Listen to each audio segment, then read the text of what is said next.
guys, welcome to American Beer TV, and we've got something epic for you today, as we always do. Yeah, epic. Epic is where it's at, man. So yeah, we've got some great stuff.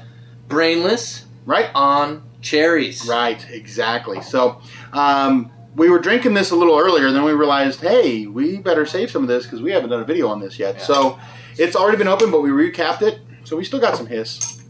And we're going to pour this. This is a really unique beer because not only is it their Brainless Golden Ale, which we did a little while ago, so go check that video out. It's aged with cherry puree, then put partly into Syrah barrels and partly into red wine barrels. Now, Syrah is red wine. I meant Chardonnay. I meant Cabernet. Does it say right there? So we looked up. This is number. I'll get in this.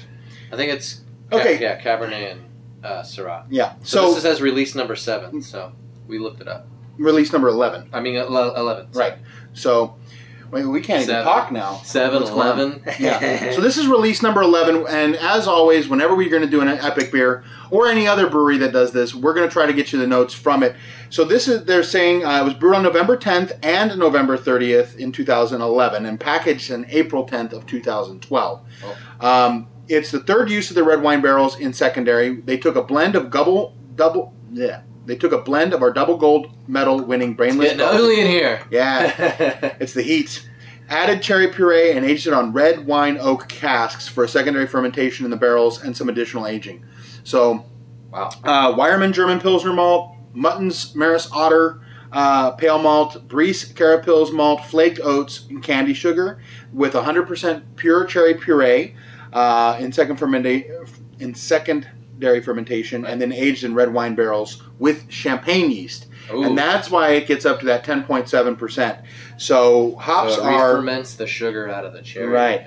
So the hops in there are Preeminence, nice. Tettnang, and Saaz, and 10.7%. So that's about as much details we can get into on that. So adding fruit like that really ramped up the ABV. And it's very interesting to note that they added the fruit. Yeah, that's going to ramp up the ABV a little bit, but it's also the champagne yeast. Mm-hmm. So any residual sugars that are left in the beer itself going into after primary fermentation, champagne yeast is an extremely high attenuating yeast. Yeah.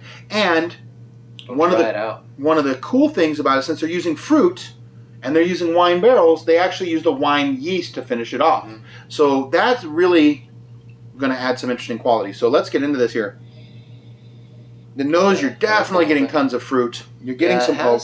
It has a little bit of that, like lambic kind of. Yeah, little tartness. Little tartness. The fruit with the tartness kind of go getting back and forth. Some nice jamminess. Some of the yeasty, yeah.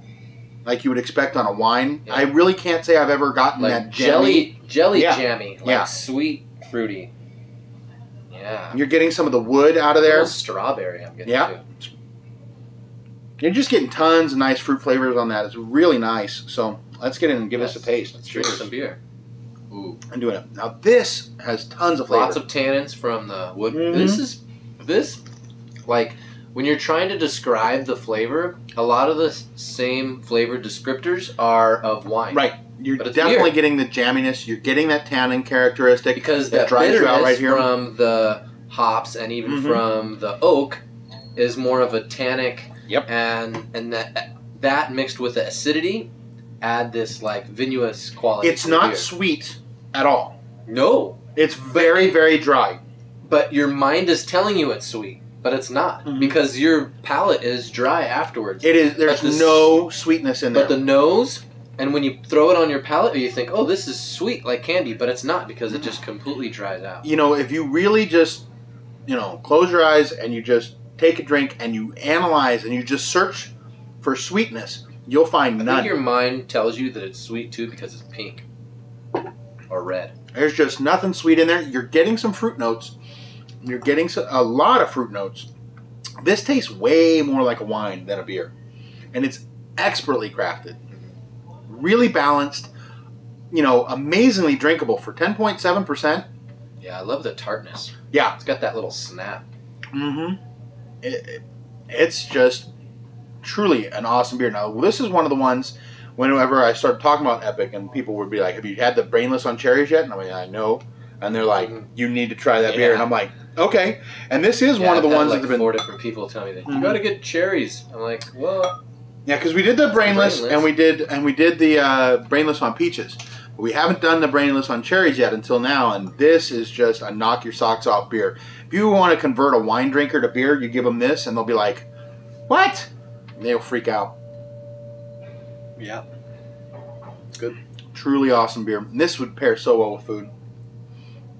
yeah. We might be bringing something like that to you in the future. We're not sure about it yet. We'll see what we'll be doing. So You need to keep watching American Beer TV to find out. that's right, guys. So cheers. Cheers. Lovely. Get out there and drink some more craft beer done in wine barrels.